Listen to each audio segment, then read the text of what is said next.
今日會嚟整包，不過呢一種包有啲特別，佢嘅口感比較似曲奇，比較硬身，水分比較少。佢叫 Love Fudge Crackers， 你可能對佢有啲陌生。喺中東地區非常之受歡迎，尤其是喺亞美尼亞，簡直可以稱得上為麵包之王，無人不曉。當然，地中海、中東同印度地區都有好多類似嘅扁平包，不過 Love Fudge 係被認為最古老嘅一種。喺開始之前，請 follow 我哋嘅頻道啦。喵！最古老嘅版本材料都係只有4至5樣：麵粉、水、糖同鹽。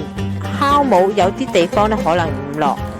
標溫度係24至26度。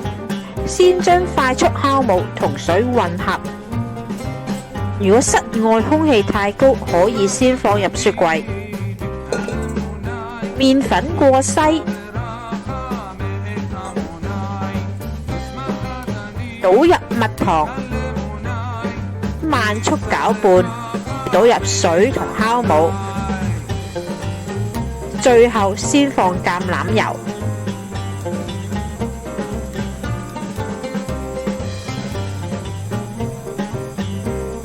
材料混合好，先再轉中速，攪至成團。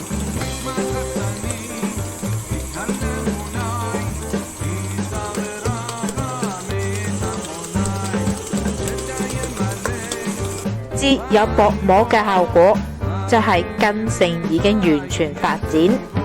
滾完芒上保鮮紙，可以選擇放喺室溫發酵，或者放入雪櫃低溫發酵1日。呢一個係雪櫃低溫發酵1日嘅效果，對比起室溫發酵，佢嘅表面會比較硬，不過嘅味道會係比較豐富。吉個窿仔睇下佢有冇反彈嘅情況，冇反彈代表完成。底部發酵嘅跡象。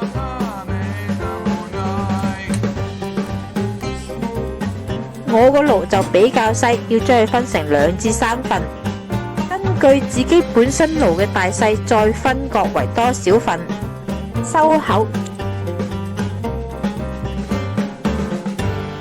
再滾完。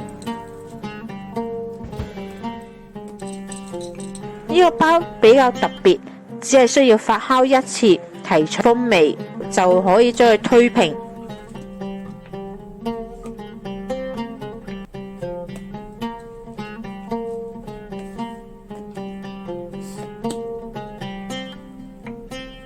發現佢比較難推，點撳都會彈返轉頭。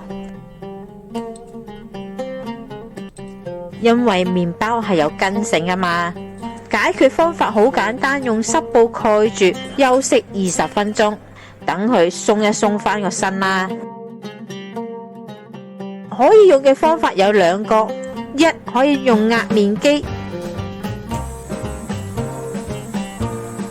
或者人手用棍將佢碌薄。我哋今次嘅目標厚度大概係0.2至0.3 cm， 越薄就會越脆，擺嘅時間就會越長，所以千祈唔好過厚。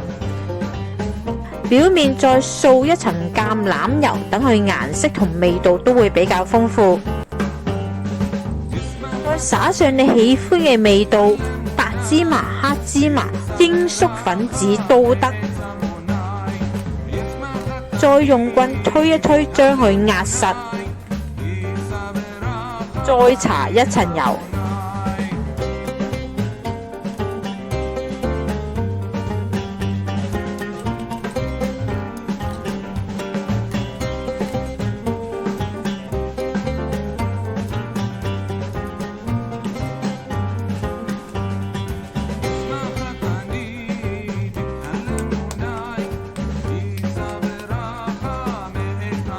為咗做出好似亞美尼亞用大烤爐，今次我都會用到石板。先將烤爐同石板一齊預熱190度。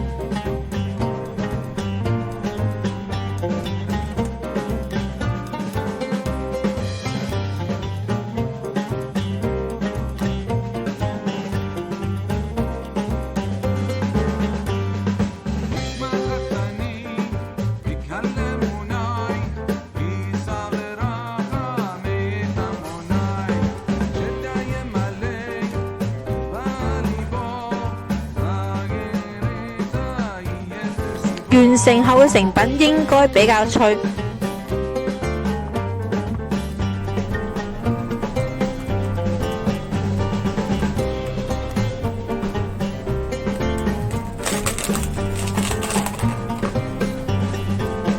因為用人手按壓，邊位比較厚，呢個係可以接受。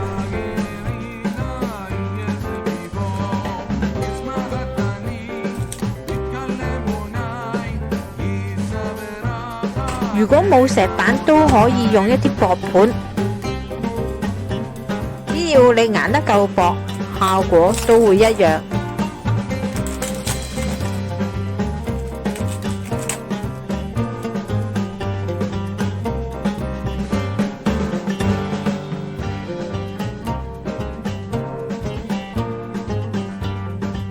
今日嚟到呢度啦，詳細嘅食譜我哋會擺落 Facebook 嗰度。有興趣嘅大家可以去睇一睇，請 like 我哋嘅 Facebook 同埋 YouTube 以便獲得更多嘅資訊啦。